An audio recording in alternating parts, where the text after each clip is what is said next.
అందరికీ నమస్కారం. ఫ్యాక్షన్ రాజకీయాలకు అడ్డా పల్నాడు జిల్లా.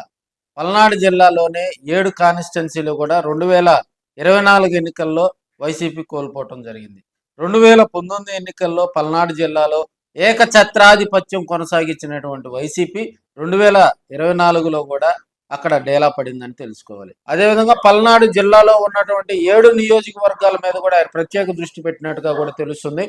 7 నియోజకవర్గాల్లో ఉన్నటువంటి వైసీపీ కార్యకర్తలకు తెలుగుదేశం పార్టీ వైపు నుంచి ఇబ్బందికర పరిస్థితులు వస్తున్నాయా, అక్రమ కేసులు పెడుతున్నారా, వాళ్ళని కనుక పెడితే దాని నుంచి రక్షించడానికి ఒక పార్టీ కార్యాలయం లీగల్ సెల్లు ఏర్పాటు చేసి ఎవరైతే కార్యకర్తలు ఇబ్బందులు పడుతున్నారో, ఎవరైతే కార్యకర్తల మీద అక్రమ కేసులు పెడుతున్నారో, ఎవరైతే దాడులకు బలవుతున్నారో వారందరినీ ఒక చోటకు చేర్చి వారికి అక్కడ ఓదార్పు చేపట్టి వారిని ఆ కేసుల నుంచి బయటికి తీసుకొచ్చేలాగా కూడా ఆ కాన్స్టిట్యున్సీలో దూకుడు పెంచినట్టుగా కూడా పిన్నెల్లి రామకృష్ణారెడ్డి దూకుడు పెంచినట్టుగా కూడా ఆ నియోజకవర్గంలో జోరుగా చర్చ నడుస్తుంది. లీగల్ సెల్ కార్యాలయం కూడా ఏర్పాటు చేసినట్టుగా కూడా సమాచారం తెలుస్తుంది.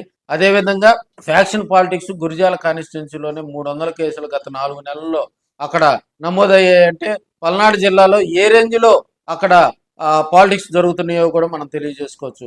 అదేవిధంగా గురిజాల కాన్స్టిట్యున్సీలో ఉన్నటువంటి పిన్నెల్లి గ్రామంలో కూడా ఈ మధ్యకాలంలో అక్కడ ఉన్నటువంటి కార్యకర్తలను, వైసీపీ కార్యకర్తలను గ్రామ బహిష్కరణ చేయడం కూడా అది రాష్ట్ర వ్యాప్తంగా కూడా చర్చనీయాంశంగా మారింది. అలాంటి పిన్నెల్లి గ్రామానికి కూడా పల్నాడు కాన్స్టిట్యున్సీలో ఉన్నటువంటి వైసీపీ కార్యకర్తలందరినీ క్రోడీకరించి అక్కడ ఆ గ్రామ బహిష్కరణకు కూడా వైసీపీ ఒక ప్లాన్ ఆఫ్ యాక్షన్ కూడా రెడీ చేస్తున్నట్టుగా కూడా తెలుస్తుంది.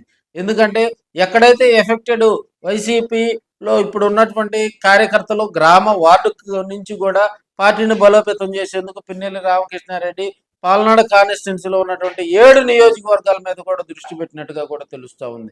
మరి మాచర్లలో కూడా ఆయన ఒక మంచి మాస్ లీడర్. గత 4 సార్లు వరుసగా కూడా 2024 ముందు వరకు కూడా ఆయన మాచర్ల కాన్స్టిట్యున్సీలో 4 సార్లు వరుసగా కూడా ఎమ్మెల్యేగా గెలుస్తూ చక్రం తిప్పినటువంటి పిన్నెల్లి రామకృష్ణారెడ్డి రాబోయే రోజుల్లో దూకుడు పెంచుతున్నారని కూడా మనం తెలియజేసుకోవచ్చు. కానీ ఇక్కడ ఉన్నటువంటి పార్టీలు ఏం చేస్తున్నాయి, పల్నాడు కాన్స్టిట్యున్సీలో ఫ్యాక్షన్ రాజకీయాలు రెచ్చగొడుతూ ఉన్నాయి.